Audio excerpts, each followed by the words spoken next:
Well, howdy folks, and welcome back to the PI Guide channel. Today we will go over in fine detail how to write a surveillance report. That is right, I will go over every detail about writing a surveillance investigation report, and wait a second, I will also let you know how you can get a free copy of my surveillance report template, so make sure you stay tuned for that. What I will do is build the report section by section right here for you to follow along. I will be going a bit fast, but feel free to pause and rewind as necessary. The first portion of a surveillance investigation report is the header. The header is at the top of the report. Now, another thing to keep in mind, most clients, especially insurance companies, will have a basic report format they require for their investigators to use. What I will be covering is our basic surveillance report, which has the same elements of most insurance companies and subcontractors out there. But if your client provides a template to be used for your report, then by all means use their required report format. You can use this tutorial as a follow along to see what information goes into each portion of the report. You also want to pay attention to specific verbiage the client prefers, and we will cover that as we go along. The very first thing in the header is the report name. In our example, this is simply Surveillance Investigation Report. Many times the header may also include the company's name, which might be your company or the company in which you are working for. The next portion of the header would include the vital statistics of the case. Now, not all clients' report formats will have this information in the header. Some of this information may be in other sections of the report, but the vital statistics of the investigation will usually be included in every report. First is the subject section. Now, here is where you want to pay attention to the verbiage your client uses. Sometimes this is subject, sometimes this is claimant. In fact, in most insurance cases, we use claimant unless the subject is not the claimant. In those cases, we just call the subject the subject. Then we have DOB, or date of birth. This is necessary to help identify the subject of the investigation. Then we have the address for the subject. You need to know one thing about the address. This is the subject's address, not necessarily the address where surveillance was conducted. Again, this helps identify the subject of the investigation. Then we have some information regarding the claim itself. Now, if you are working an infidelity investigation, you probably would not want this included in your surveillance report. Our next header section involves information regarding the client. This has a place for the client's name and the claim adjuster's name if it is an insurance claim investigation. Here is another tip about the adjuster's name. The client may not call it an adjuster. Your client may have another title such as SIU, or Special Investigation or Investigative Unit. In fact, I have some clients that will have a claims adjuster and an SIU contact, so we need to include both of those individuals' information in our report. Then we have the investigator, or investigators, plural, name and the date of the report. Note, this is the date the report was created, not the date of the surveillance. Our next section is the investigation assignment section. This section will include what the client is requesting of you to do in the investigation. From my experience, details regarding the assignment can be very brief and can be very detailed. It just depends on the client. I have seen some assignments come with a very brief request, such as conduct 1 day of surveillance on the claimant to see how he presents at his upcoming medical appointment. And I have seen some that are very complex, such as this. Conduct 2 days of covert surveillance to see if the subject is active. If the subject is active, then capture video and document all activity of the subject, places the subject goes, and people the subject associates with. Send a text or email update at 4 hours and after any activity has been observed, as well at the end of the shift. Upload video, photos, and report within 24 hours of completion of this assignment. Please call, email, or text if you have any questions. Now, that is definitely a mouthful, to be sure, and it is very clear and concise to you as the investigator regarding what your assignment is. But it is way too much to be included in most surveillance reports. So if I get a lengthy assignment detail like that, I just condense it to something like this. Conduct 2 days of surveillance to see if the subject is active. That is it. Nothing more, nothing special, nothing flashy. I just keep it simple. I do this for many reasons. One is to ensure the actual nature and intent of the investigation is clear to the reader of the report, and to ensure there is no TMI, too much information, in the report. The reader, folks, will most definitely be your client, but who else will read the report? Yep, the other side, the subject, the subject's attorney, the judge, and the jury, and others may see that report too. You do not want TMI in your reports, folks. Too much information can be used by the other side against you during cross-examination. Mr. Investigator, do you think it was prudent to have gone on foot surveillance during your covert surveillance into the store to capture video? After all, you were requested to only do these specific things. Mr. Investigator, you in fact did take some liberties while you were out there on the surveillance, didn't you? Defensible? Yes, it is. But it can also turn into a nightmare if they catch you off guard or find some nitpicky thing that brings about questions to the credibility of your report. Thus, it questions the validity of your investigation, too. The next section of our surveillance report is the investigation summary section. The key word here, folks, is summary.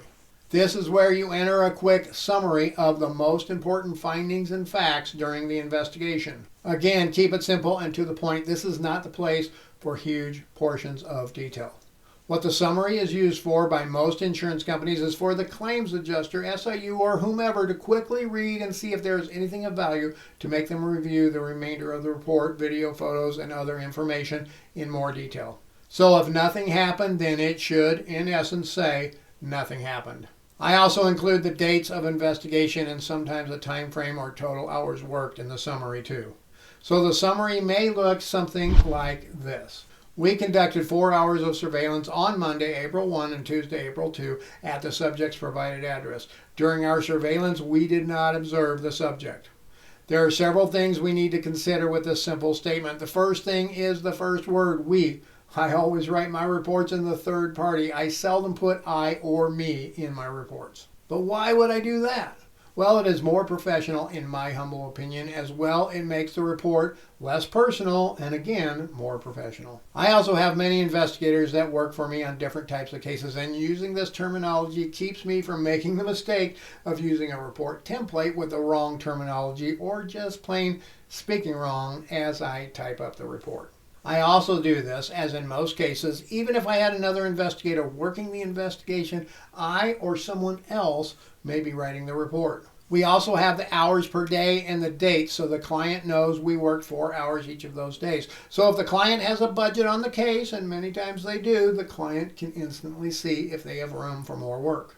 And take special note of this statement, we did not observe the subject. Notice we did not say the subject was not home. We did not say the subject never left the residence. We simply stated that the subject was not observed. Huge lesson here, folks. Listen up.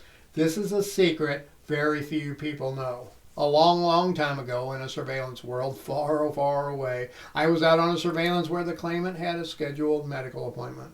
During the surveillance, I never saw the claimant. I never saw a vehicle associated with the claimant, and I never saw any activity at his provided address. So, being the smart PI I was, I went to the clinic where he had a scheduled appointment, and wouldn't you guess it? Yep, I never saw him there either. In my report, I wrote something to the effect that the subject was not at his residence that day, nor did he go to his scheduled medical appointment. Sounds accurate, right? Sure it does. Until you get a phone call like I did from the SIU at the insurance company. The SIU called me and said, "Hey John, I want to clarify some things in your report." I am like, "No problem, what can I help you with?" He then starts reading my report to me, and I am brimming with delight. My writing skills are top-notch. This report sounds so professional. The client must be impressed. Then he says this. And then you stated in your report that the claimant was not at his residence, nor did he attend his scheduled appointment. Is that accurate? I am like, yes, sir, that is accurate indeed. Then he says to me, well, his doctor says he was at the medical appointment. The receptionist at the clinic says he was at his medical appointment. And a nurse even remembers him being at the appointment too. Then dead silence. I mean complete and utter dead silence. You could have heard a pin drop from a block away, and I'm pretty sure the client could hear my heart racing at 150 beats per minute. I then said, excuse me, because, well, what else could I say? I knew I had not seen him at the residence. I knew I did not see him at the medical appointment. I had even gone inside the clinic and looked around when I got there, and I did not see him. Did my client think I lied in my report? Did my client think I was not doing my job? Was my client going to fire me right then and there? Was I ever going to be able to breathe again? Well, the client then went on to question me a little bit about the case, but luckily I had documented the day in writing and on video with hourly time shots and photo stills from the video.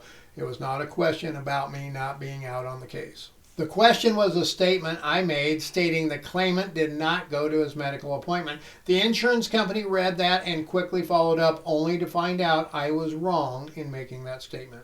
The fact of the matter was that the claimant did make the appointment. He arrived about 30 minutes early and was only inside for about 5 or 10 minutes. I had waited at the provided, keyword provided residence, up until about 30 minutes prior to the scheduled time of the appointment. So when I showed up, he had already been there and gone. Now, what was that keyword referencing his residence? It was the provided residence. I learned to always use this terminology too, as the address you are given is a provided address, not always the actual address for the subject. As it was in this case, the claimant had resided at the provided residence when he made the claim, but he had since moved to another address. So did I do my job? Yes. I'm happy to say I did do my job. Was the client happy? Well, not so much, but we all learned a huge lesson. And you know what? I am glad I learned that lesson from my client educating me rather than on the stand being cross-examined by the claimant's attorney. So keep it simple and just the facts, and your summary should read something like this one. Crazy how I go off on these tangents, ain't it, folks? But hey, I would rather you learn from my mistakes, and you know what? You will learn plenty from your own mistakes too. I can guarantee that. Now we are getting to the meat and potatoes part of the surveillance investigation report. This next section is the detail section. In this section, we enter the actual details of what occurred during our surveillance, but we still want to keep it simple, short, concise, and only the facts.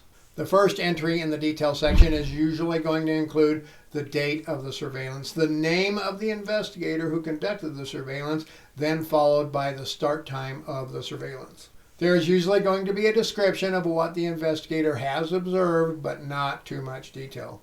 In this example, we see the address of the provided residence, a description of the provided residence, and the fact that no vehicles or lights were observed. Again, I write these in the third part, so it is the investigator arrived, the investigator observed, the investigator initiated stationary surveillance. Now, this is personal preference in many cases, and you can do it however you like, but there are some clients that may require you to write your reports a specific way. The remainder of the day is documenting what happened with the facts. Remember, keep it simple. Then an entry with the end of surveillance. So in this sample case at 7 and 8 o'clock, there were no observations of the claimant. We note this in the report to coincide with our hourly integrity shots from our video. Then at 8:30, we notate we went en route to the clinic, and at 8:45, we arrived at the clinic. Now, make some other notes about this 8:45 entry. We did not observe any known associated vehicles. We did not say we did not see any of the claimant's vehicles. We just noted that we did not see any known associated vehicles. After all, he could have a new car and we just don't know about it. And then we state that we went on foot surveillance and did not observe the client inside the clinic. We do not say he wasn't there. We just state he was not observed inside. Then our last entry states, having no observations of the claimant, surveillance was terminated for the day. This again just says we have not seen him and we are calling it a day. Simple and to the point, and most importantly, just the facts. The facts of the case are that we did not observe the claimant or any known associated vehicles. Now, if there was activity, it would be noted in the report, again in simple and factual details only. If you would like a more detailed sample of this type of report, as I promised, you can get a full copy of a very detailed surveillance report on my Discord server for members at the Supporter Plus and Premium Supporter level. If you want more detail on membership and the Discord server, I will leave a link below for that. Now, if you want to hear about some unbelievable surveillance techniques that actually work, then check out this video.